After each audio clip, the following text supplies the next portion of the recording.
Hi guys. Sa mga hindi pa nakakakilala sa'kin, ako po si, JP Clemente and, patapos na yung 2023. Um, Gusto ko na sana parang yung 2024 ay kumbaga bago naman. Sana yun yung year na parang transitional na sana doon mag-start yung growth gano'n, financially, everything gano'n. So sana 2024 is a year of growth and progress. So, um, Gusto ko lang i-record 'to kasi naisip ko na, sa buong year ng 2024, um, ita-try ko mag-daily vlog. Kasi goal ko sa 2024 na, lumaki yung YouTube channel and then, kasabay nun is gusto ko rin na, hmm maging kilala yung business, yung online business ko, which is yung off the street. Off the street is, online business business na, nagbebenta ako dun ng mga sapatos, tapos mga damit, gano'n. So, yun. Ano pa ba? Yun lang. So, um, yun, today is December 30. So, January 1, sana maging committed ako na mag-daily vlog kahit anong ano. Kahit basura man yung vlog, okey lang basta everyday magpo-post ako sa YouTube. You know, yun. And, sana makita din ng tao na, yung journey ko kung paano ako nagsimula. Kasi kahit yung, ito yung off the street na ano, yung off the street na 'to na brand online is kakasimula pa lang naman. Like ngayon December lang 'to nag-gain ulit ng mga followers. So, actually, wala akong physical store, wala lahat-lahat.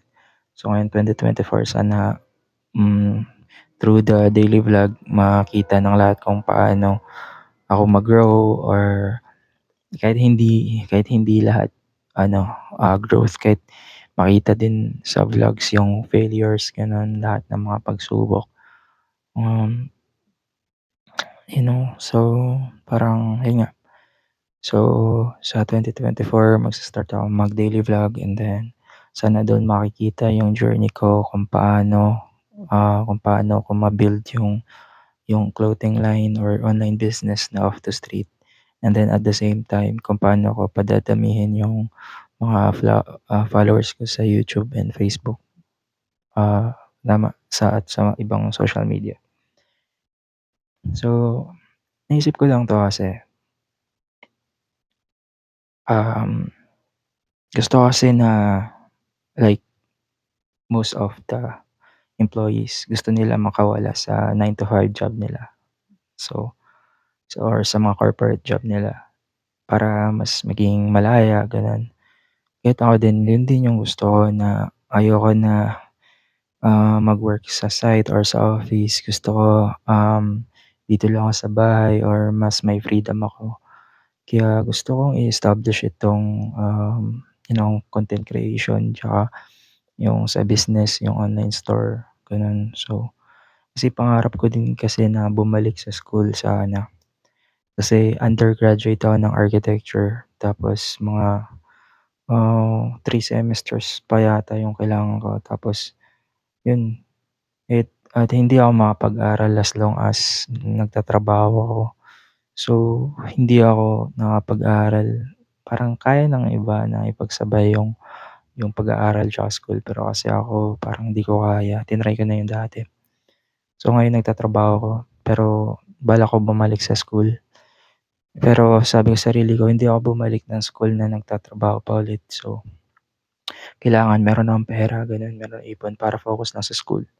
So, iniisip ko na business gano'n, although kailangan 24/7 yung utak mo sa business, pero at least business mas malaya yung time ko na pumunta sa school gano'n at meron naman akong magiging tauhan. Kaya ayun naisip ko na this 2024 hopefully ma-establish ko yung, business pati yung, monetization nitong YouTube. Tapos, by 2025 gano'n babalik ako sa pag-aaral kasi yun nga pangarap pangarap ng mama ko tsaka pangako ko sa mama ko at siyempre pati na sa mga magulang ko na makapagtapos ako sa pag-aaral. Although hindi naman na big deal sa panahon ngayon pagkakaroon ng degree kasi kailangan madiskarte ka lang talaga, pero sariling choice ko 'yun na tapusin yung degree. Pero yun nga, um, yun yung mga gagawin ko. So, sana 'no, masipag masipag ako makakapag-upload ako daily vlogs. Kahit mga 5 minutes na vlog lang or one take lang na vlog basta araw-araw magpo-post ako para makita kung anong progress. So yun. Mm, ano pa ba? Hmm, yung pangarap ko lang naman is, magkaroon ako ng stable source of income. Tapos kumbaga kaya kong bilhin yung mga bagay na hindi ko na tinatanong kung anong presyo. Tapos in case na may magkasakit sa family, hindi ko din poproblemahin yung mga gastos, gano'n. Basta gusto ko rin makatulong sa madaming tao, gano'n.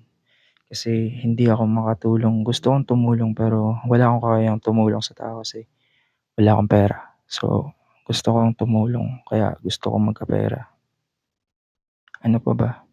Gusto kong maka-inspire ng madaming bata, madaming teenager, gano'n, na kahit ano man nangyari sa buhay nila, kahit hindi man sila nag-excel sa school or out of school youth sila gano'n, pa-stop-stop gano'n. Kailangan na nilang i-pursue yung mga pangarap nila gano'n, push lang. Tapos gusto ko din ano, gusto ko din pumasok sa ano, sa mainstream media gano'n na para maging good influencer gano'n, maka-inspire ng madaming tao. Gusto ko i-explore yung mundo ng content creation, gumawa ng mga masasayang video, mga nakaka-inspire na video. Kasi gusto ko rin na makamit yung mga madaming mga talented na mga, creator dito sa Pilipinas, gano'n. At siyempre yung pinaka-endgame is may sarili akong magandang bahay, kotse, negosyo, ah, and then at pinakahuli sa lahat is yung makita ko yung family ko, pati yung future family ko na stable kami gano'n, na hindi mahihirapan yung magiging anak ko gano'n. So, gusto ko lang ng gano'n. And then kung sesuwertehin kung sobrang kapag lumaki talaga yung negosyo, siguro yun yung magiging parang give back ano sa community na yung negosyo na yun is nakakatulong dapat sa madaming tao, yun. So yun. So, yun lang masasabi ko ngayong December 30, 2023 and sana sana hindi ako pabayaan ni Lord sa next year kasi gustong-gusto ko talaga kumawala sa sistema ng pagiging, employee, ng pagiging mahirap, yung tinitipid mo yung pera mo, yung paycheck to paycheck na kailangan mong budgetin paulit-ulit na gano'n. So, gusto ko talagang mag-succeed para meron akong freedom, meron akong ano, maitulong sa tao, meron maibigay sa tao. Makita kong stable yung family ko, maging masaya kami. And then yun, magkaroon ng ano, magkaroon ng platform para maka-inspire ng madaming tao. So yun, sana sana gabayan ako ng aking Diyos Ama na matupad yun. And so hopefully balang araw makaka-afford ako ng magagandang equipment para mas lalong gumanda yung ano, yung content creation. Magandang camera tapos mag-hire ako ng mga editor, so para mas magiging masaya, gano'n. So yun lang at, salamat sa panonood at sana ngayong 2024 ay magiging mayaman din kayo at especially maganda yung kalusugan niyo. Basta maayos lang yung kalusugan niyo. Thank you guys. Susunod ulit.